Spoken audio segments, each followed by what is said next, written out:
Alors, bonjour tout le monde. J'espère que vous êtes bien arrivés. Je vais partager l'écran qui est donc sur le mural. Je vois qu'il y a de nombreuses personnes connectées au mural. Vous avez le lien dans la discussion s'il vous faut. C'est Victor Soukol qui vous a envoyé le lien. Je propose que Clara, s'il y a des questions qui viennent dans le chat, que tu nous interrompes sans problème pour les poser si c'est très urgent. Et puis, moi, je vais proposer de faire une toute petite introduction. Et pour ceci, vous n'êtes pas obligé d'être sur le mural, vous pouvez, mais je vais essayer de naviguer sur ce partage d'écran. Voilà, donc sans plus attendre, je vais passer à cette petite partie introductive. En préparant cet atelier, on s'est effectivement posé les questions de ce sont ces publics qui sont sous-représentés, mais peut-être en avant-goût, on peut évidemment constater qu'on a souvent des publics surreprésentés dans des démarches participatives, des personnes en général plus âgées que la moyenne, avec un niveau de diplôme plus élevé. À l'inverse, les publics éloignés ou vulnérables ont souvent soit un déficit de ressources, donc pour accéder en fait un peu à cette contribution, à cette participation à l'information, aussi un déficit de légitimité. Est-ce qu'ils sont vraiment capables, légitimes à participer? Un déficit d'accès à l'information un peu plus spécifique, justement, quand on n'a pas reçu le tout ménage ou l'information, ça peut être une raison qui nous empêche d'agir, mais aussi notablement une absence d'intérêt, simplement, ou d'intérêt à agir. Il y avait aussi voilà, des questions de plus le terme qu'on avait utilisé, mais on vous propose d'en rester là. Et puis, je pense que vous connaissez le contexte. On vous propose évidemment dans cet atelier plutôt de se concentrer sur vos questions et de ne pas remettre en question cette définition, mais très, très schématique et synthétique. Vous pourrez évidemment contribuer aussi tout à la fin en donnant des ressources, notamment des articles ou des choses qui peuvent permettre de préciser la définition, mais là, évidemment, on insiste un petit peu sur ces publics sous-représentés, enfants, jeunes, 15 à 30 ans, personnes issues d'un parcours migratoire, personnes en situation de précarité, en situation de handicap, familles avec enfants, personnes allophones ou sceptiques sur la démarche. C'est un petit peu ces personnes-là qu'on souhaiterait mieux associer aux démarches. Est-ce que tu veux faire le déroulé, Florent, ou bien je fais? Donc, après cette courte introduction, Victor fera une petite prise en main, une petite activation qui vous permettrait de tester les outils pour contribuer. Donc ça, c'est Victor qui va s'en charger juste après. On a une première phase qui sera en sous-groupe, donc vous serez automatiquement attribué à un sous-groupe pour ce début de construction de questions. Vous pourrez construire vos questions. Ensuite, on vous propose de se réunir dans la grande salle et là, on vous donnera 3 exemples de démarches auxquelles chacun de nous 3 ont contribué. Et voilà, pour en guise d'exemple. Ensuite, on a une nouvelle phase de production de propositions, donc de travail en atelier, en sous-groupe, où là, vous pouvez choisir un thème qui vous intéresse parmi toutes les questions et les propositions que vous aurez faites dans cette phase de 3 d'émergence. On aura une courte mise en commun et une petite discussion finale si on a le temps. Et sans plus attendre, je vais passer la parole à Victor pour la phase d'activation.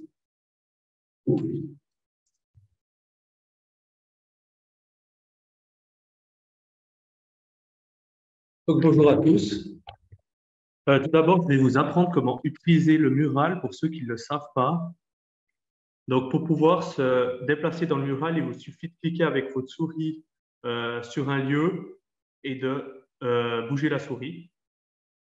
Vous pouvez aussi zoomer et dézoomer avec la molette. Maintenant, je vais démarrer une petite phase d'activation. Donc, tout d'abord, pour créer un post-it, il vous suffit de double-cliquer avec le bouton gauche de votre souris sur un lieu. Un post-it va apparaître.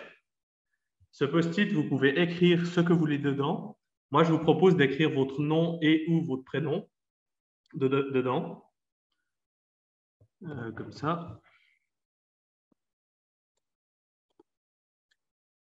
Et avec ce post-it, vous pouvez évidemment l'agrandir, le rapetissir. Et si vous cliquez dessus, il y a plein d'options comme changer la couleur, agrandir le texte, le rapetissir, etc. Si jamais vous avez des difficultés, vous ne comprenez pas, n'hésitez pas à intervenir directement. Maintenant, je vais vous poser une première question. Et ma première question est quelle est votre activité principale? Donc, je vais séparer cette question en 4 réponses possibles.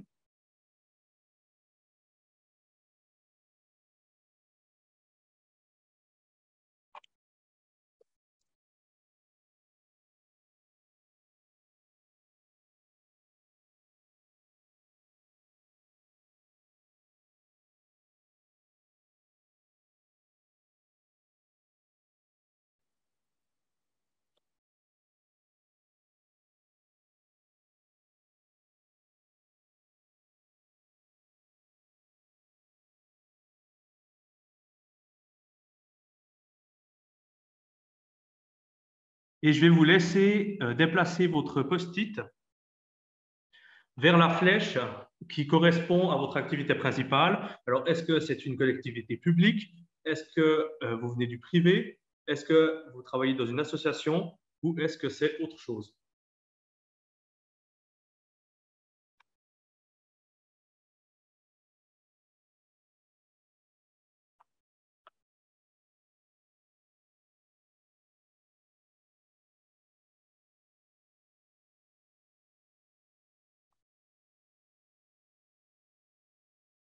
Donc, je vois qu'on a un peu de tout, une grande proportion aussi de autres et de collectivités publiques. Maintenant, je vais vous poser une deuxième question.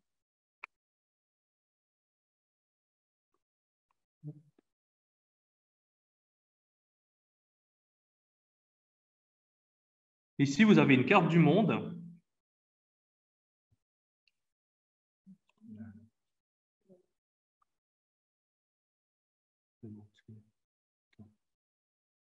Vous avez une carte du monde ci-dessous et je vous propose de déplacer votre post-it sur l'endroit. Attendez, quelqu'un m'a déplacé. Florent, tu arrives à bloquer le. Okay. Vous arrivez à déplacer votre post-it justement sur l'endroit d'où vous êtes connecté actuellement.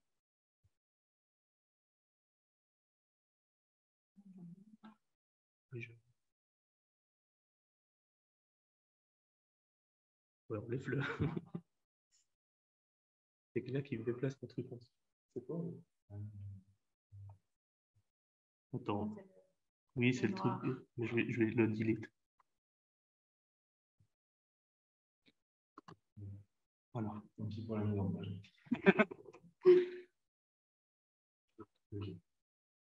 Bon, je vois qu'on a pas mal de personnes en France, ou en tout cas France, Suisse, voire Belgique.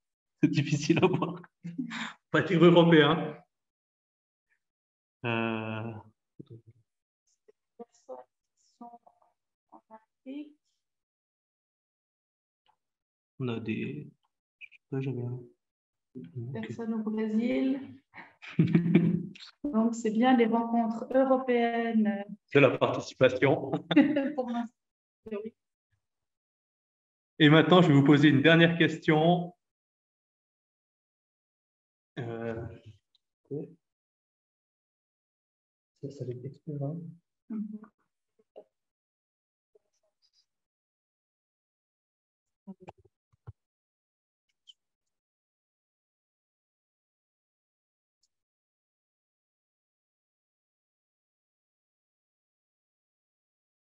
Sur cette échelle de expert à curieux, où est-ce que vous vous situez?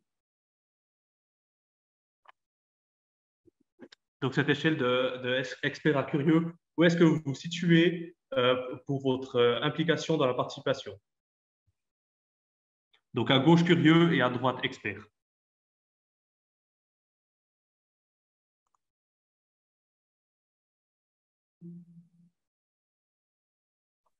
Alors, juste, je pense qu'il y a certaines personnes qui galèrent un peu à utiliser Mural.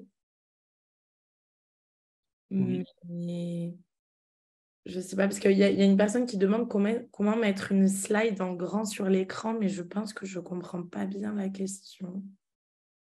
Moi non plus. Voilà. Et si vous voulez peut-être nous repréciser dans le chat ce que vous voulez faire, parler du post-it, parce que je pense que Victor vous a montré comment... Si je peux répéter aussi comment on met les post-it pour ceux qui ne sont pas sûrs, vous allez sur un endroit de l'écran, vous double-cliquez avec le clic gauche de votre souris, et là, il y a un post-it qui apparaît. Ce post-it, si vous regardez mon écran, vous pouvez modifier sa couleur, vous pouvez modifier son contour, la taille du texte, et puis plein d'autres options. Et après, vous pouvez directement écrire dessus ce que vous voulez écrire dessus. Super. Voilà. Bah alors, la personne qui avait posé la question dans le chat dit qu'elle pense avoir trouvé, donc c'est parfait. Parfait. Et vous pouvez aussi évidemment modifier la taille. Et je pense aussi qu'on peut masquer toutes les petites souris, non? Je sais pas si je...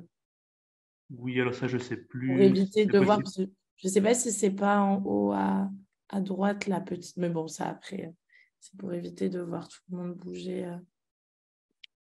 Donc voilà, si jamais vous avez des questions durant, on restera à disposition durant le reste de la présentation. Maintenant, je vais laisser la parole à Florian qui va vous expliquer. Oui, donc rebonjour à toutes et toutes. Merci beaucoup pour les efforts déployés pour l'adaptation au mural. C'est toujours un peu un défi de la participation en distanciel. Et donc, pour nous, c'est aussi l'occasion de montrer ce qui peut marcher, de voir aussi où il peut y avoir encore des difficultés. En tout cas, merci à toutes et tous d'avoir fait l'effort. Et vous verrez, vous venez de passer la phase la plus compliquée en termes techniques. Tout le reste de l'atelier sera un peu plus simple. Donc, le reste de l'atelier, justement. Alors, à mon tour de galérer. Je ne peux pas bouger ce truc. Je fais comment pour le bouger chez vous? Tu laisses ta souris appuyée. Mais gauche ou droite?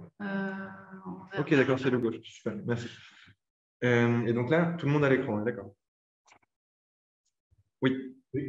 Ok, donc pour la première étape, donc, comme on vous l'a dit, nous, on s'est mis comme défi, en dépit du fait qu'on soit en distanciel, de faire un atelier qui soit réellement participatif. Et pour ce faire, en fait, on ne voulait pas vous imposer un cadrage, et au contraire, on voulait vous laisser vous-même produire le cadrage qui vous intéresserait et finalement, en fait, poser les questions sur lesquelles vous souhaitez vous-même travailler. Donc, ce qu'on va faire pour cette première phase de travail en groupe, vous allez être répartis de façon aléatoire dans des sous-groupes, c'est-à-dire qu'en fait, à un moment, vous n'aurez plus le Zoom commun, vous ne m'entendrez plus, vous serez dans une petite salle, une salle virtuelle, avec 5 autres personnes. Et votre mission, pendant un quart d'heure, ce sera d'abord de vous présenter, faire un très rapide tour de table. Je vous conseille d'être bref parce qu'effectivement, il y a un petit peu de travail derrière. Et une fois que vous aurez fait ce tour de table, que vous aurez rencontré vos cinq collègues du jour, moi, je vous invite à discuter sur cette question. Quelles sont les difficultés que vous rencontrez quand vous essayez de faire participer les publics éloignés? On est parti du principe que les personnes présentes aujourd'hui avaient toutes, plus ou moins à un moment, été impliquées dans un processus participatif. Sinon, sans doute qu'elles ne seraient pas là. Et donc, on vous invite à vous interroger, mais finalement, dans votre expérience à vous, qu'est-ce qu'il y a, quelles étaient les difficultés que vous avez rencontrées quand vous avez souhaité justement dire « Ah, mais là, j'ai envie de faire un processus participatif qui soit vraiment inclusif, j'aimerais bien qu'il y ait peut-être des enfants, peut-être des personnes allophones, etc. » Et donc, votre mission, vous avez 15 minutes pour discuter avec vos collègues et pour produire jusqu'à une proposition par personne autour de cette question.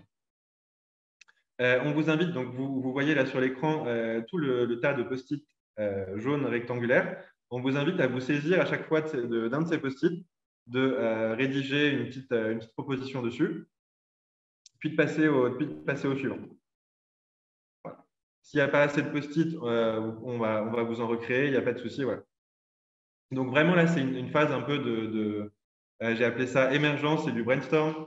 Posez en accord avec vos collègues de groupe, posez toutes les questions qui vous intéressent. Et ensuite, c'est les questions qu'on va traiter dans la suite de l'atelier. Si c'est OK pour tout le monde, je suis désolé, sur Zoom, c'est un peu difficile d'avoir vos retours en direct, d'être sûr que tout le monde est sur la même page. Du coup, on va vous envoyer en sous-groupe. Et rassurez-vous, les facilitateurs vont passer dans les sous-groupes s'il y a des questions sur les consignes, s'il y a des questions sur la technique. Vous ne serez pas laissé livrer à vous-même. Voilà. Donc, d'ici quelques instants, préparez-vous. Ma voix va être coupée et vous allez passer dans des sous-groupes et rejoindre vos collègues.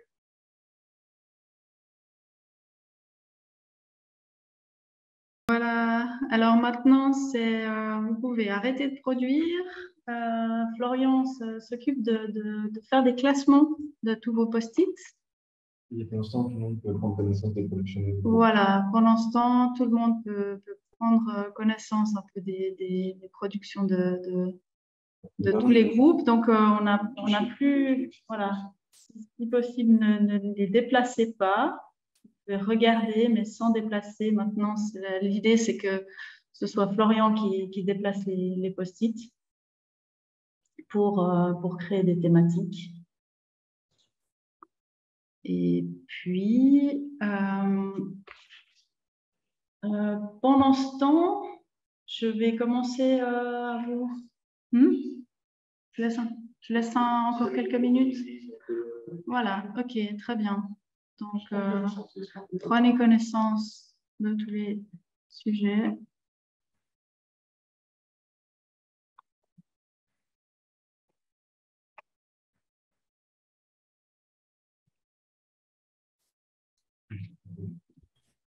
Je pense qu'on va réussir avec les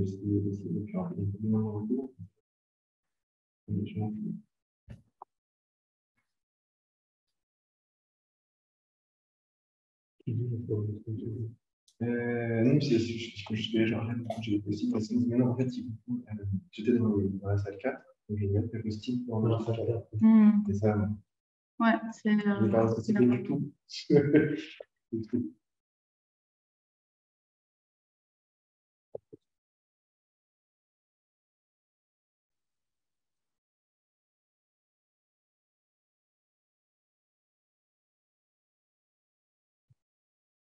Non, pas là, pour le post-it. Bloqué ou trop long? Non, en fait, ça n'empêche pas les gens de trop long. Ah non, oui, les gens se faire placer, tu peux les bloquer. On va faire un appel si tu veux.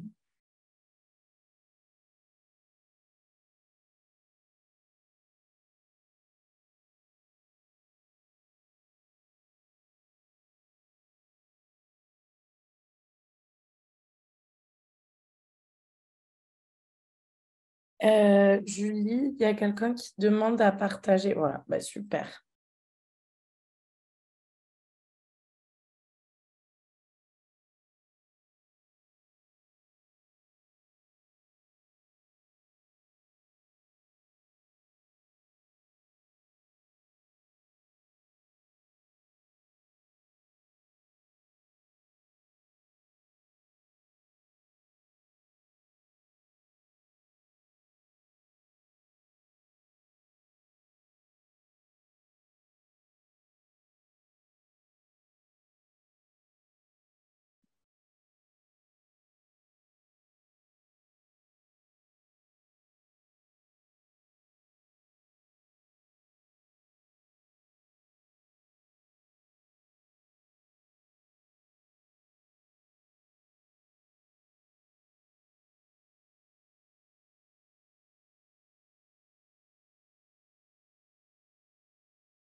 Voilà, très bien. J'espère que vous avez réussi à contribuer de façon satisfaisante.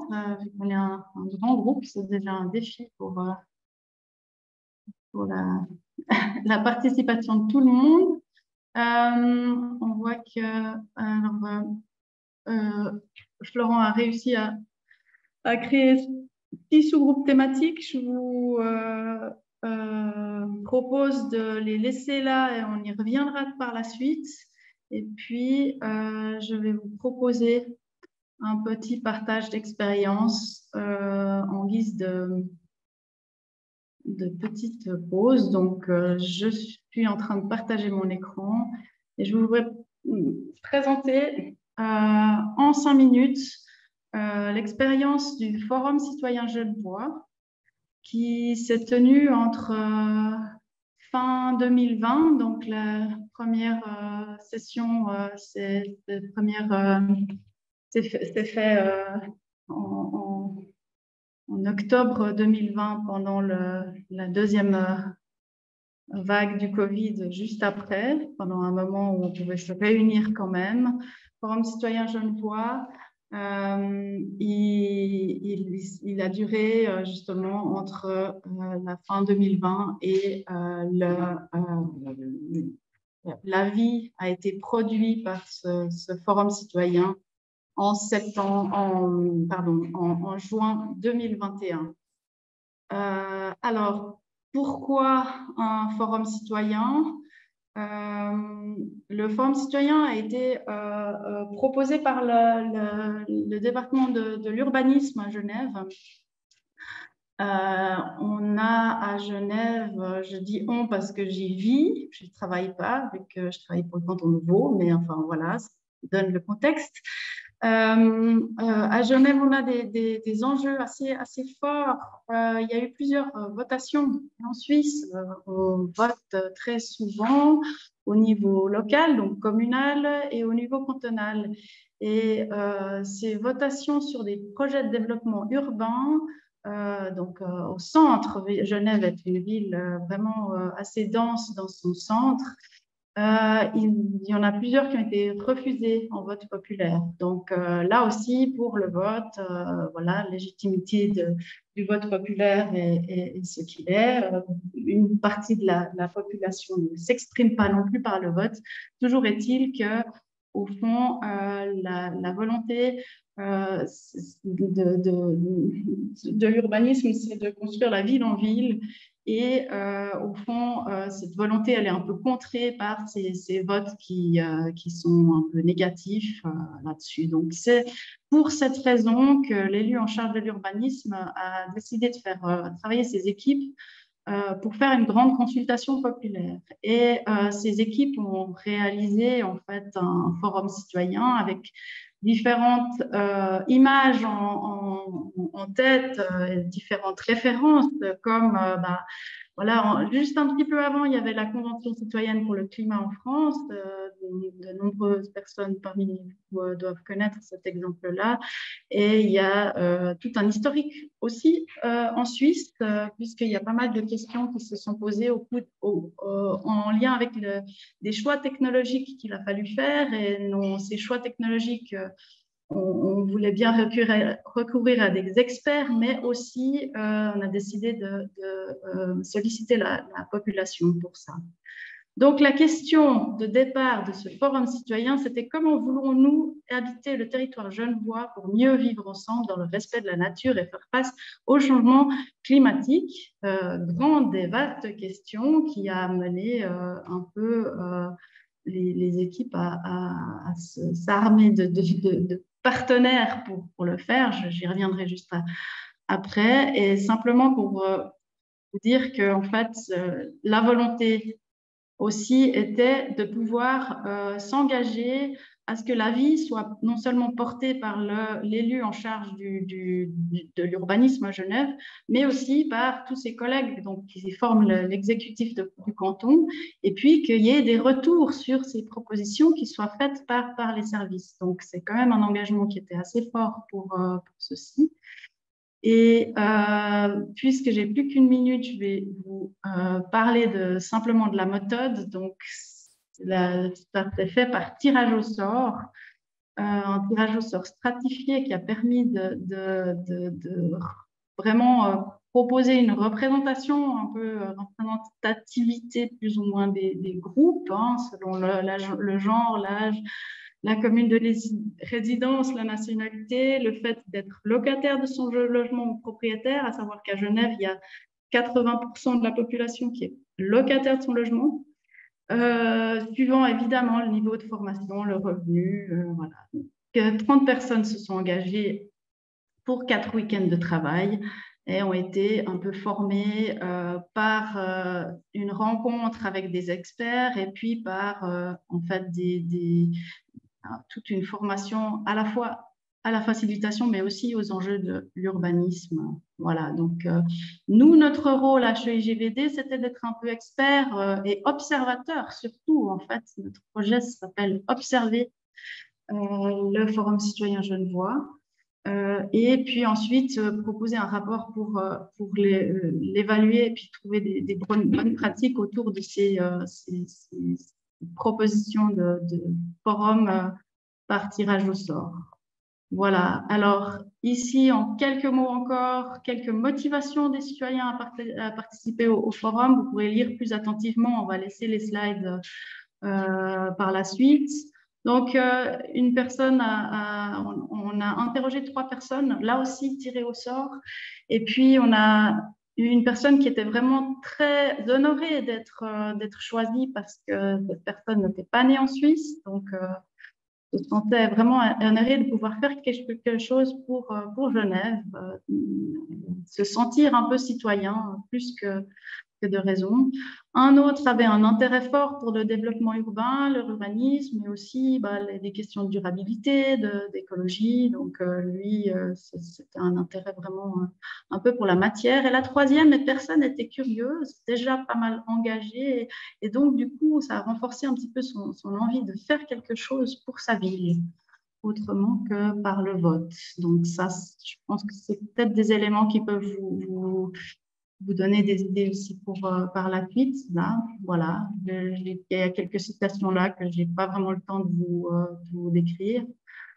Enfin, les résultats, on a constaté au fond une bonne conduite de la démarche dans son ensemble, avec des techniques d'animation qui étaient vraiment très, très pertinentes, une bonne réactivité de l'équipe. Il y a eu des aléas, hein, il y a eu le Covid, il y a eu aussi d'autres choses qui ont fait que c'était complexe à monter, à mobiliser. Il y a eu des questions des experts qui ont soulevé des problèmes qui ont mené un peu à une partie à être vraiment quasi dans une période d'éco-anxiété. Enfin, on l'a plus ou moins, on n'a pas nommé ces termes, mais disons que c'était comme un petit peu une question assez centrale de pouvoir remotiver tout le monde à certains moments.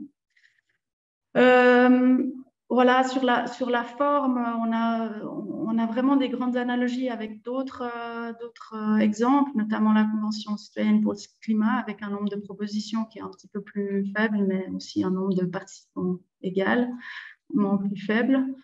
Voilà, avec assez peu de grands débats, donc on n'a pas, il y avait un consensus qui était presque très important. Donc, assez peu de clash, en fait, en salle. Et puis, une utilisation du vote qui était, pour le coup, un petit peu trop importante à notre avis, un peu d'extérieur, comme ça, qui pouvait un peu exclure notamment certaines propositions qui étaient un peu hors cadre et puis qui auraient peut-être mérité quand même qu'on s'y intéresse. Mais bon, la majorité, ou alors la personne s'est dit, bon, ça ne ressemble pas aux autres, donc j'exclus ma proposition. Et ensuite, sur la forme pédagogique, on s'adresse à des adultes, donc il faut veiller à avoir des techniques de formation qui soient adaptées à ce public, à la fois diversifié, mais aussi intéressé à une thématique. Et ça nous a particulièrement intéressés en tant que haute école. Voilà, je m'arrête ici Julie, il y a une question dans le chat. Je ne sais pas si vous prenez les questions. Alors, on n'a pas vraiment le temps de prendre des questions puisqu'on a deux autres, mais à la fin, tout à la fin, sans problème. Et le chat va rester ouvert aussi. Vous pouvez continuer à poser des questions, on va les recueillir. Puis on vous permettra aussi on pourra compléter nous aussi les réponses aux questions. Voilà. Alors, je passe à la présentation de Victor. C'est ça. Et je te laisse la parole.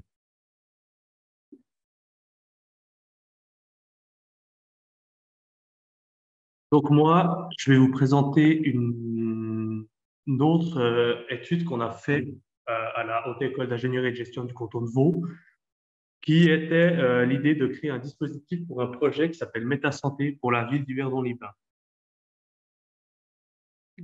Évidemment. Le projet MetaSanté, c'est un projet qui a pour objectif de créer plusieurs moments d'interaction participatifs et de questionner l'état de santé des habitants tout en modifiant l'environnement urbain du territoire, l'environnement urbain de la ville pour justement améliorer cet état de santé, donc en permettant aux gens de faire plus facilement du sport ou de marcher pour aller au travail, etc. Je vous ai mis notamment, si vous voyez, vous ne savez pas où c'est la ville d'Yverdon-les-Bains, je vous ai mis une carte juste en dessous. Donc, nous, on a été interpellés pour surtout créer un dispositif, donc un de ces moments participatifs pour aller vers les gens, pour essayer d'attirer plus de personnes, parce que dans l'idée, dans ce processus participatif de MetaSanté, c'est qu'après les gens suivent pendant une année ce projet avec la ville d'Yverdon, donc le service des sports et de l'activité physique qui est en charge de ce projet. Ce dispositif, il avait donc plusieurs objectifs. Tout d'abord, aider à constituer une cohorte de répondants pour MetaSanté à Yverdon. MetaSanté 2 parce que il y a eu plusieurs projets MetaSanté, il y en a déjà eu 2, c'est le deuxième en Suisse. Inviter les participations à se questionner sur la relation entre espace urbain et activité physique. Et enfin, mieux connaître les espaces urbains et les activités physiques pratiquées par les participants afin d'orienter le développement urbain d'Yverdon-les-Bains. Donc, fort de ce dispositif, il avait pour objectif de répondre à ces trois objectifs-là. Et donc, on a créé à ce moment-là deux éléments pour ce dispositif. Un en ligne qui s'utilise avec un logiciel qui s'appelle Kobo, qui permet de poser des questions, mais aussi des questions où on peut situer sur une carte, et un dispositif matériel. Et ces dispositifs se font ensemble pour aller vers les habitants, vers les utilisateurs de la ville, et chacun de ces dispositifs a un objectif. Celui en ligne va plus avoir pour objectif de récolter l'information, récolter aussi les personnes intéressées, et le dispositif matériel, il a pour objectif d'interagir directement avec les personnes et aussi d'attirer les personnes à vouloir répondre à nos questions. Ce dispositif, il avait plusieurs questions. On peut l'assimiler à une sorte d'entretien directif. Et il était séparé en trois sections. Une première section sur le profil des utilisateurs, une deuxième sur le sport et l'activité physique, et enfin une troisième section sur le déplacement actif, la mobilité active des différents participants. Ainsi, l'idée, c'était de faire de ce dispositif un élément où on allait vers les personnes. Et c'est comme ça aussi qu'on a une des solutions pour répondre à cette question, comment impliquer les publics éloignés. C'était aussi d'aller vers les personnes. Et la proposition, c'était aussi de le déployer sur différentes saisons, donc les 4 saisons, mais aussi dans différents lieux. Donc, autant les lieux de sport, donc là, je parle de piscine, je parle de patinoire, de terrain de foot, etc., où les gens vont faire du sport pour des loisirs, mais aussi à des endroits où il peut y avoir des événements sportifs. Donc là, match de foot, mais aussi des événements qui sont créés par la ville. On peut parler par exemple À Yverdon, ils organisent par exemple un événement qui s'appelle le rallye cyclotouriste, où en fait, c'est n'importe qui peut venir pour faire une sorte de course de vélo populaire en famille. Mais aussi de le déployer dans des endroits qui sont du coup pas déployés, pensés pour le sport, donc comme des marchés, au supermarché, etc. Ou encore aussi à des événements pas dédiés au sport, donc des fêtes de la musique, etc. Pour en fait essayer d'impliquer un maximum de personnes du territoire d'Yverdon. Maintenant, je vais laisser la parole pour une dernière présentation à Florian.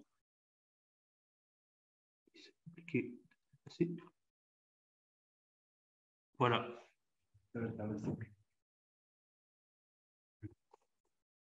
Et donc, on va finir ce petit tour des apports d'expérience. Merci de ne pas jouer avec les gars. C'est pas grave. On va finir ce tour un peu d'expérience par quelque chose d'assez peut-être un peu plus proche du terrain, puisque là, c'est vraiment un tour d'expérience sur un mandat de participation. Moi, je fais partie d'une coopérative suisse basée à Lausanne qui s'appelle ID21 et qui est spécialisée dans la conception et la mise en œuvre de démarches participatives. Et donc là, en fait, je vais juste vous faire un retour d'expérience. Je reviens sur en fait, un mandat qui nous a été confié par la commune de Bienne. Donc, Bienne, c'est une ville moyenne de Suisse. Et voilà, tout va bien. Donc, c'est une ville moyenne de Suisse qui se caractérise par une forte culture de la participation.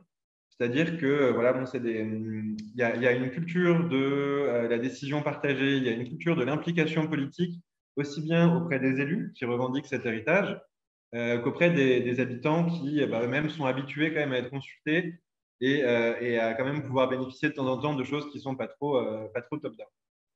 Donc nous, on intervient au sein d'un groupement qui est mené par un bureau d'architectes paysagistes pour le réaménagement en fait, d'un espace au centre-ville qui sont en fait les quais.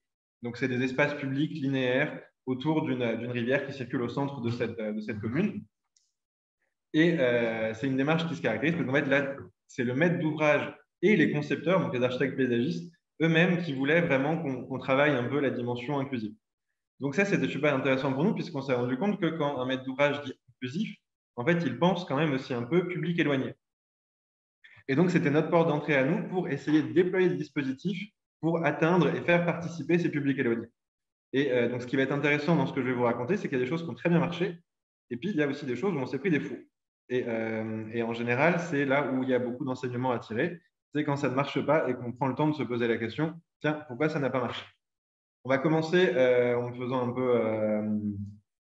peu reluire l'image d'ID21, puisqu'avec des dispositifs qui marchent super bien, c'est tout ce qui se passe au niveau des écoles. En fait, nous, notre parti pris en général, c'est de se dire, pour atteindre les publics jeunes, soit il faut passer par des collectifs qui sont déjà constitués comme les scouts, soit il faut passer par l'école. C'est vraiment comme ça que ça peut fonctionner.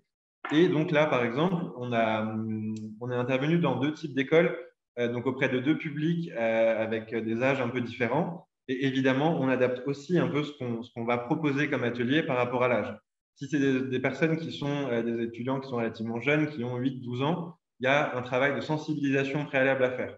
On ne peut pas tout de suite les lancer sur des questions de mobilité. Il faut d'abord faire un petit boulot de sensibilisation, d'expliquer un petit peu les enjeux. Ils sont assez réceptifs. Et par contre, si c'est des enfants déjà un peu plus âgés, on peut tout de suite aller dans des méthodologies de co-conception. Vous voyez un petit peu sur les photos, je vais zoomer si le truc me le permet. On est sur du dessin, dessiner l'espace public, dessiner les plans. Ça marche super bien. Et donc, les 3 enseignements qu'on peut tirer de ce truc-là, je suis désolé, insupportable ce mural. Les 3 enseignements qu'on peut tirer, c'est d'une part, les jeunes, s'ils sont dans une salle de classe et qui dessinent des espaces publics au lieu de faire cours, ils sont super contents. L'institution de l'école, si on leur propose de prendre en charge 1 heure de cours par-ci, 1 heure de cours par-là, qui s'apparente finalement pour eux à de la médiation culturelle, ils sont super contents.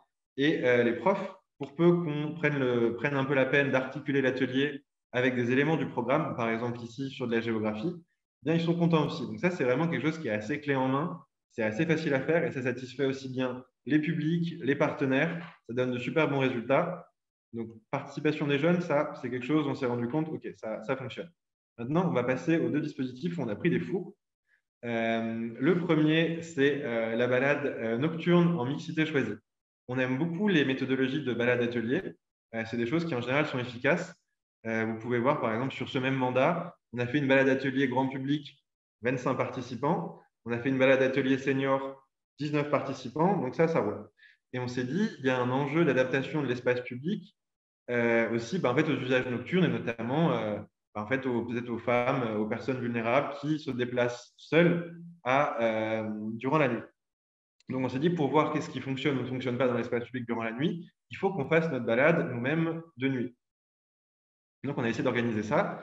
On s'est appuyé sur un collectif féministe de la commune de Bienne et tout avait l'air parfait dans le meilleur des mondes. Ça nous paraissait une super idée. On avait un relais local qui était ce collectif. Ça ne pouvait que marcher. Et finalement, on s'est retrouvé avec 3 participantes, ce qui était un peu en deçà de nos attentes, évidemment. Et l'enseignement qu'on peut en tirer, c'est que, évidemment, que sur l'idée, c'est très, très chouette, cette balade de nuit, mais que le public qu'on veut toucher, en fait, à 21 h, il n'est pas en train de faire une balade, il n'est pas en train de participer. C'est des personnes qui sont chez elles, en famille, qui sont dans d'autres espaces à cette heure-là. Donc, en fait, l'heure, si elle était pertinente du point de vue de la balade, n'était pas du tout pertinente du point de vue du public qu'on essayait de viser. Donc, premier partage d'échecs que je vous fais en toute humilité pour que vous ne fassiez pas les mêmes erreurs chez vous. Et deuxième échec sur ce mandat où on a souhaité aller vers ces publics éloignés. La ville de Bienne dispose d'un réseau de maisons de quartier, ce qui correspond à des centres socioculturels pour un langage plus francophone. Et la commune souhaitait aussi impliquer les personnes issues d'un parcours migratoire en disant c'est vrai que c'est des publics qu'on ne voit jamais dans nos démarches. Cet espace public il sera aussi fait pour elles et eux, donc on souhaiterait les impliquer. Pareil, ID21 se dit pas de souci, on passe par des relais, on fait les bons élèves. Ici, on avait 2 relais. On avait le service de l'intégration de la ville et on avait une maison de quartier qui nous servait de relais pour organiser cette balade. Et finalement, un peu comme pour la balade en non-mixité de nuit, on s'est pris un four. Et pourquoi? Donc là, carrément, c'est la commune qui a fini par annuler la balade faute de participants. Et en fait, d'une part, il faut se rendre compte que si ce dispositif de balade atelier, il est souvent assez sexy pour des seniors ou des familles, il n'est pas forcément intéressant pour tout le monde. Et aussi, on a fait une grosse erreur par rapport à nos relais qui étaient les travailleurs sociaux. On avait très bien coordonné les choses avec eux en amont pour diffuser l'information, mais on n'avait pas prévu qu'ils soient là le jour J. Et en fait, c'est là qu'était l'erreur. C'est des personnes qui sont très bien identifiées par le public qu'on ciblait. Et en fait, leur absence le jour J a complètement créé un sentiment de défiance en disant s'il n'y a pas les gens avec qui nous on est habitués de discuter, en fait, on va pas venir. Et ce qui nous a posé aussi une dernière petite question que je vous partage avant de passer à la suite, c'est de se dire que souvent dans ces mandats, on nous dit oui, il y a des relais d'information qui sont possibles dans les centres de quartier, dans les maisons de quartier, mais souvent aussi la puissance publique, le maître d'ouvrage nous dit attention par contre à ne pas demander trop d'heures à nos travailleurs sociaux, parce qu'ils sont déjà relativement très très sollicités. Et en fait, nous, c'est quelque chose maintenant qu'on va faire à l'avenir, c'est bien en amont de ces mandats, négocier qu'on puisse avoir des heures de ces travailleurs sociaux à disposition, parce que leur présence est vraiment extrêmement rassurante et extrêmement essentielle à la participation des publics qui fréquentent ces maisons de quartier. Donc voilà pour ces quelques retours d'expérience. On va tout de suite arrêter vous redonner la parole. Voilà, on a largement assez parlé. Et je vous invite, si vous le pouvez, à regarder du coup mon écran qui est partagé. On va revenir sur vos post-it, vos questions. Et maintenant, on va refaire un temps de travail en groupe durant lequel, en fait, j'invite chacun et chacune d'entre vous à choisir un groupe de questions. Donc, vous voyez, c'est les petits carrés. Il y a un post-it bleu qui donne un petit peu le thème général de la thématique. Et donc, chacun et chacune d'entre vous va pouvoir mettre un post-it avec son nom, son prénom et son nom au niveau du groupe où il souhaiterait contribuer. Après ça, c'est sur le Oui, alors on va carrément essayer que vous le passiez tout seul sur Zoom. OK, donc vous voyez, le groupe 1, c'est outils, le groupe 2, c'est relais, etc. Je vous invite, alors si vous voyez toujours mon écran, je ne sais pas si je vais réussir à faire ça. Dans Zoom, dans l'interface Zoom, vous avez une petite case qui s'appelle plus. Si je retrouve ma souris, je vais pouvoir vous le montrer. Ouais. Ouais, donc vous allez dans la petite case plus qui est ici. Et normalement, vous allez dans salle de discussion, vous ouvrez salle de discussion et vous allez pouvoir vous mettre dans les différentes salles. Je ne sais pas si les salles actuelles, c'est l'état antérieur ou pas. Parce que là, on voit que les salles… J'ai créé 6 salles donc pour les 6 groupes. Donc, ils s'appellent salle 1, 2, 3, 4, 5 et 6 pour les groupes 1, 2, 3, 4, 5 et 6. Voilà. Donc, en fait, nous, on vous invite, en fonction du thème que vous avez envie de traiter, le 1, le 2, le 3, le 4, le 5 ou le 6, à aller donc dans ce petit onglet plus, dans salle de discussion, et à vous mettre dans la salle qui correspond. On vous laisse 2-3 minutes pour vous décider, vous familiariser avec la petite manipulation qu'il y a à faire. Et ensuite, on vous envoie en sous-groupe. Une fois que vous serez en sous-groupe, votre mission, c'est, avec vos collègues, de proposer des pistes de solutions à ces problématiques. En partageant vos expériences, en partageant ce que vous avez lu, en partageant sans doute peut-être aussi ce que vous avez entendu de collègues, d'autres institutions qui ont fait des démarches, quelles seraient un peu les solutions, les pistes de réflexion, les bonnes pratiques. N'hésitez pas, voilà, tous les inputs sont bons à prendre, donc n'hésitez pas à produire, à noter tout ce qui vous passe par la tête dans les groupes. Et vous aurez une quinzaine de minutes pour ce travail en groupe. Vous n'oublierez pas, évidemment, en groupe, de choisir un ou une rapportrice de façon à ce que quelqu'un puisse restituer au groupe toutes ces infos une fois le temps de travail terminé.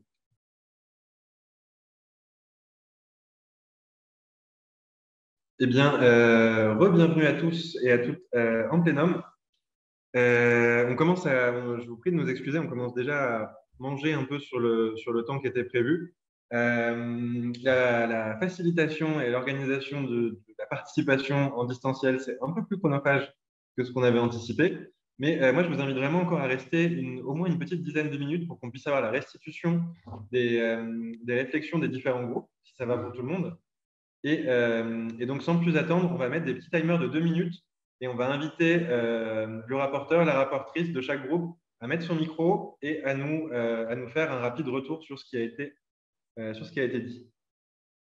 Est-ce que pour le groupe numéro 1, il y a une personne désignée et est-ce que cette personne peut allumer son micro et me faire signe, s'il vous plaît? Avons-nous quelqu'un dans le groupe 1? Je ne vous vois pas, c'est assez désagréable. Il n'y a pas moyen que je puisse voir où sont les gens? Bonjour, je pense que Lola dans notre groupe a pris les notes. Donc, je ne sais pas si Lola elle est là, elle peut rester. Ah, super. Là. Est-ce que je peux vous demander du coup 2 minutes, ça vous va? Super. On vous met le petit timer et on vous écoute. Ouais.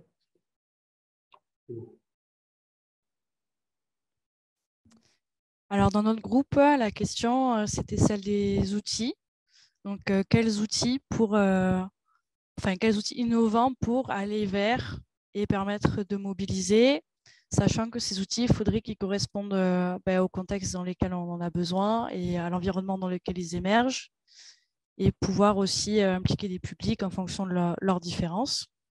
Il y avait aussi la question, le lien entre la recherche académique et le terrain, mais finalement, on ne l'a pas trop abordé en termes de propositions.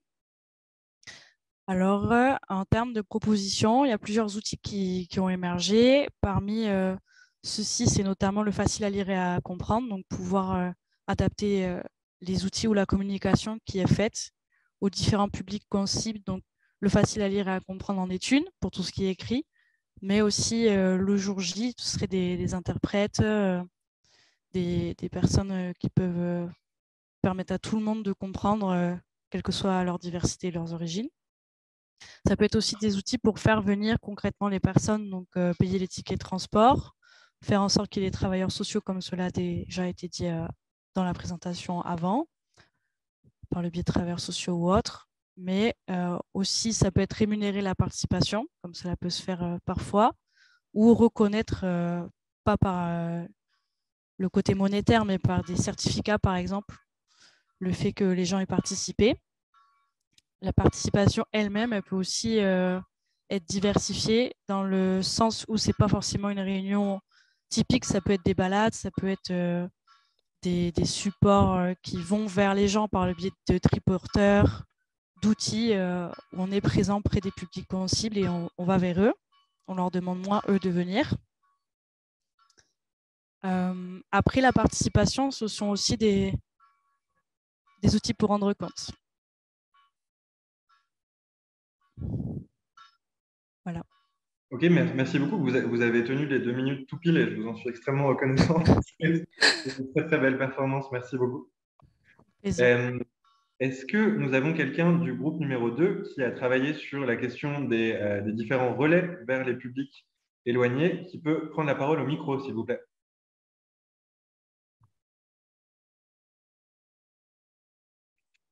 Avons-nous quelqu'un du groupe numéro 2? Personne ne veut parler. Est-ce qu'il y a quelque chose qui se passe? Non. Ok. S'il y a des problèmes de micro ou autre, est-ce que vous pouvez juste m'écrire dans le chat s'il y a un problème? Je vais prendre la parole du coup pour le groupe numéro 2. Merci beaucoup.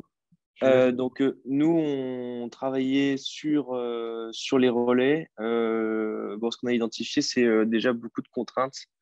La contrainte au niveau du temps et la mobilisation des acteurs. On va avoir aussi le problème du public qu'on va accueillir, les personnes qui sont concernées à titre personnel, pas forcément pour l'intérêt collectif. Le problème lié au jeu d'acteurs, aux divergences que certains peuvent avoir entre eux et qui peuvent justement les dissuader de participer. Et enfin aussi une difficulté au niveau des échelles et notamment pour les métropoles où le seul intermédiaire, ce sont les communes. En tout cas, le seul relais qu'on peut trouver, ce sont les communes. Donc, on a un peu catégorisé rapidement en deux parties, anticiper et ensuite la question de l'action sur le terrain. En tout cas, en termes de propositions, c'était de bien rappeler les méthodes, de clarifier les objectifs pour tous les acteurs concernés et aussi de cartographier en amont les acteurs, donc qui agit sur quoi, justement pouvoir faire ce travail de créer du lien et de trouver un terrain d'entente entre les différents acteurs, de concerter les concertations. Donc voilà, de pouvoir co-construire en tout cas un processus de participation avec tous ces acteurs. Donc d'organiser en amont, préparer les temps avec ces différents relais, qui soient prévenus, qui puissent vraiment faire ce travail de relais justement au moment du temps présent de participation. Et donc d'adapter aussi le choix des relais au public que l'on veut toucher. Donc ça peut être les enseignants en fonction pour les jeunes, ça peut être voilà, les ADL par exemple aussi. Et sur le terrain, donc on avait des propositions, c'était de pouvoir se déplacer directement sur le terrain et donc encore une fois de bien informer, rappeler les méthodes, former sur les problématiques de participation. Voilà. Merci beaucoup. Encore une fois, vous me surprenez par vos capacités à tenir pile les 2 minutes et je vous en suis extrêmement reconnaissant. Je sais que c'est un peu frustrant de ne pas pouvoir rentrer dans l'échange après ces présentations. On aura un temps de discussion libre à la fin. Donc, s'il y a des volontés de réagir, d'interpeller l'un ou l'autre groupe, je vous invite à garder tout ça au chaud pour tout à l'heure. Et en attendant, est-ce que nous avons une personne du groupe numéro 3 qui serait prête à prendre la parole? Donc, le groupe numéro 3 a travaillé sur la diffusion et l'accès à l'information. Je veux bien me dévouer si vous voulez. Merci beaucoup. Je vous laisse la parole. Je vous en prie. Donc, effectivement, nous, on a échangé et sur l'information, ce qui est ressorti en premier, c'est de se dire qu'on ne doit pas se contenter finalement de faire de l'information, mais c'est comment est-ce qu'on s'assure que l'information touche finalement le public qu'on veut cibler. Et pour ça, on ressort effectivement globalement dans l'ensemble de nos échanges que aller dans la proximité des habitants, c'est-à-dire ne pas les faire venir dans nos institutions, mais bien se déplacer, aller dans des lieux communs qui sont habitués. On parle bien encore une fois principalement des publics les plus éloignés, d'utiliser pourquoi pas des temps où ils sont déjà présents, des événements finalement qui peuvent arriver sur le quartier. C'est d'utiliser aussi des outils en fait qui sont adaptés au public qu'on cible. Ce qu'on évoquait un peu avec les jeunes, où finalement, est-ce qu'il ne faut pas utiliser les réseaux sur lesquels ils sont, parce qu'on sait que des moyens de communication traditionnels, ça ne les touche pas. Voilà, on n'en a pas parlé, mais j'évoque aussi souvent moi les influenceurs qui ont aussi un rôle à pouvoir jouer là-dessus. Voilà, on a évoqué aussi en fait de partir du centre d'intérêt des habitants, c'est-à-dire qu'avant de les emmener sur nos sujets, comment est-ce qu'on peut finalement partir de ce qui les intéresse eux pour les emmener vers autre chose. Utiliser aussi les habitants relais. Voilà, il y a beaucoup de conseils de quartier, de conseils citoyens, de conseils de développement. Il existe beaucoup de choses et finalement, c'est aussi de se dire comment est-ce que les institutions, les administrations peuvent utiliser ces habitants comme des relais finalement de la vie du territoire et diffuser l'information au sein de la population, puisqu'ils sont effectivement dans la proximité. Et revenir un peu sur ce qui a été évoqué tout à l'heure aussi, c'est utiliser finalement tous les acteurs de terrain, médiateurs sociaux, travailleurs sociaux, médiateurs, animateurs jeunesse, voilà, pour effectivement diffuser cette information, mais effectivement, comme ça a été évoqué, de bien en tout cas l'anticiper, puisqu'on sait que ça demande énormément de temps. Voilà.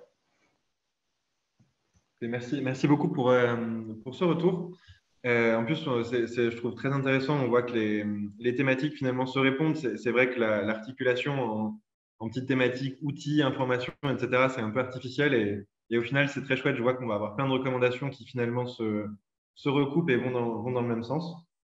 Donc, merci beaucoup. Et avons-nous quelqu'un du groupe numéro 4 qui abordait un peu la question de ces publics qui ont des a priori négatifs, qui ne voient pas l'intérêt ou qui ne croient pas dans la démarche?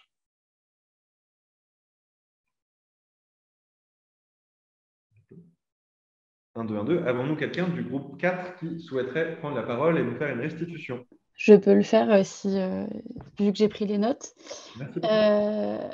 Donc, en fait, nous, on est parti, donc on parle des sceptiques, c'est notre groupe. Les sceptiques, c'est un peu ceux qui vont être défiants à l'égard de toute démarche de participation, notamment parce qu'ils ont peut-être perdu confiance aussi, parce que le contexte de base, c'est aussi que souvent, on va faire comme si on concertait alors qu'on ne va pas vraiment tenir compte de l'avis des gens. Donc, ce qu'on a trouvé comme piste, c'est d'abord, en amont de la démarche, être bien clair dans le mandat, les marges de manœuvre et les invariants qu'on va poser pour la concertation, dire voilà, ça ne va pas être possible d'y toucher, on ne pourra pas changer. On a remarqué aussi souvent que voilà, il y avait des modifications à la marge qui étaient possibles, mais ce n'est pas l'ensemble en fait d'un sujet sur lequel le citoyen peut intervenir. Donc ça peut jouer aussi sur la défiance à l'égard d'une démarche. L'importance de la sémantique, le langage qu'on utilise, voilà, donc on parle de faire participer et ça va plus loin qu'en fait de concerter. Et aussi, on va avoir tendance à opposer des experts et des citoyens. Donc ça, là-dessus, ça a été un point un peu de débat chez nous parce qu'en fait, il y a quand même une différence entre un technicien, un expert, un citoyen et un élu qui a été quand même élu par ses pairs. Donc, c'est quand même pas la même chose. Mais il serait quand même nécessaire de créer des espaces de co-expertise et vraiment prendre en compte l'expertise d'usage. Voilà, toujours sur la sémantique, on parle de maîtrise d'usage souvent. Il faut aussi être vigilant sur le suivi de la démarche. Donc, il faut mettre en avant les bénéfices d'une participation à un dispositif et assurer un droit de suite en fait, à chaque fois qu'on met en place un dispositif donc, qui est différent de la reddition de compte. Au niveau du système politique et des outils, en fait, l'idéal, ce serait de créer les conditions d'un milieu, tout un écosystème, un peu comme ce qui se fait en Suisse, et donc passer vraiment d'une démopraxie qui va donc plus loin que la démocratie, en tout cas qui est différente. Recréer un sentiment de proximité sociale.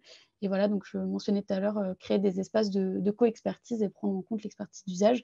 Ça permettrait peut-être de faire en sorte que les sceptiques le soient moins. Voilà. Super. Merci beaucoup pour ces pistes et pour les références à la Suisse d'où nous vous parlons aujourd'hui. Avons-nous quelqu'un, donc le groupe 5 a travaillé, lui, sur comment justement se décentrer et aller vers ces publics plutôt que de leur demander de venir vers nous en tant que professionnels de la participation. Avons-nous quelqu'un du groupe 5 qui souhaite prendre la parole?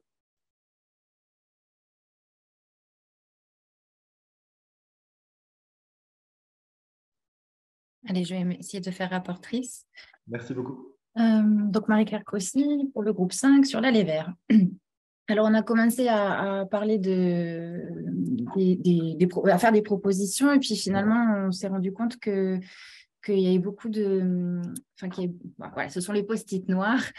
D'abord, voilà, on a soulevé certaines difficultés, notamment une vraie difficulté, c'est que pour faire de l'aller vers, pour avoir des outils ou des moyens tout simplement, faut se rendre compte qu'il y a parfois un décalage et des disparités très fortes selon les territoires. Donc, on peut forcément avoir plein de bonnes idées, mais s'il n'y a pas les moyens qui suivent ou un portage politique, c'est très compliqué. Il y a des choses qui sont très compliquées à mettre en place.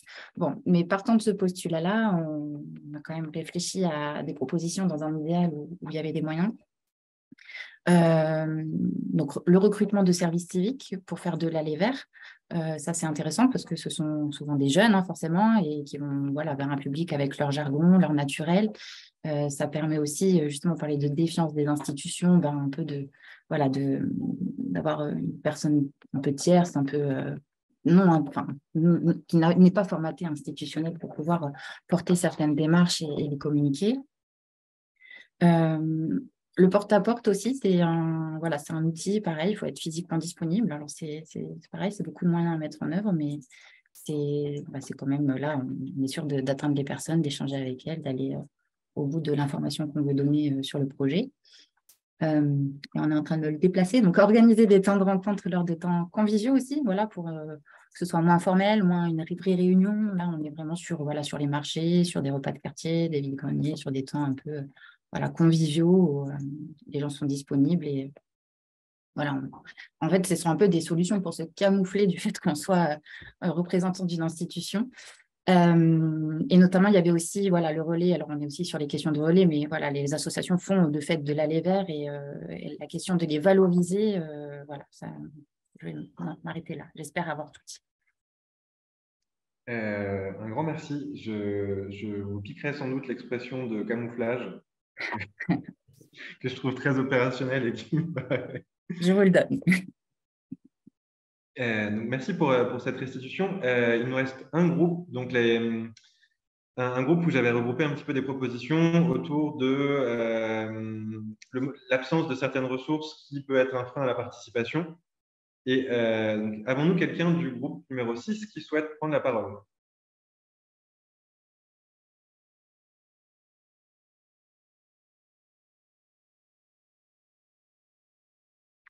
Je répète ma proposition. Avons-nous quelqu'un du groupe 6 qui est prêt à prendre la parole? Moi, je peux, si vous voulez. Je vous en suis très reconnaissant. Alors, peut-être de dire qu'entre ressources et intérêt à agir, c'est deux choses un peu différentes. Donc, on s'est un petit peu concentré sur intérêt à agir, pour tout dire. Et donc, on a commencé par dire qu'il y avait peut-être d'abord à se caler et, je veux dire, à partir des préoccupations et des besoins des personnes, plutôt que de proposer un cadre tout fait. D'avoir peut-être aussi en tête que y a l'injonction à la participation, ça ne fonctionne pas, donc il faut peut-être faire le deuil aussi de certaines participations, si ça n'intéresse pas les gens. Et qu'il y avait aussi des vraies questions sur les postures, finalement, de ceux qui se organisent et définissent les démarches participatives. Donc, des questions peut-être de formation pour une plus grande ouverture, écoute des citoyens et la recherche, finalement, de processus qui soient plus co-construits. Donc, c'est un peu ce qu'on a pas mal mis en avant, le fait d'avoir des dispositifs beaucoup moins cadrés que ce qui est souvent proposé, plus souples, pour pouvoir cheminer avec davantage, et si possible, co-construire même ces cadres et dispositifs participatifs avec les personnes que l'on cible, et de l'importance aussi de la manière dont on parle, donc là, ça recoupe des choses déjà évoquées, et puis les supports que l'on peut aussi mettre à disposition, donc pour que ce soit compréhensible pour lire, écrire et puis cheminer, Mais surtout, oui, je pense ce qui ressort beaucoup, c'est cette idée de cadres beaucoup plus ouverts qu'ils ne le sont à ce jour, Voilà. Un grand merci pour cette restitution qui en plus était parfaitement claire et brève et qui ouvre une question effectivement qu'on a assez peu discutée, qui est celle de ce deuil. Qui est prêt à faire le deuil de la participation? Mais ça, c'est l'objet d'un atelier entier sans doute, et peut-être une réflexion pour l'an prochain. Je vous remercie toutes et toutes d'avoir tenu jusqu'ici. Je sais que la participation à distance, c'est un peu plus éprouvant que quand on est tous ensemble dans une salle. Et donc, un grand merci d'avoir tenu cette heure et demie avec nous. Vous êtes encore près de 35, donc c'est vraiment super. Bravo et un grand merci. On va maintenant ouvrir un temps de discussion un peu plus informel. Mais avant cela, Madame Cobé de Décider Ensemble va reprendre la parole pour clôturer, entre guillemets, la partie officielle de cet atelier.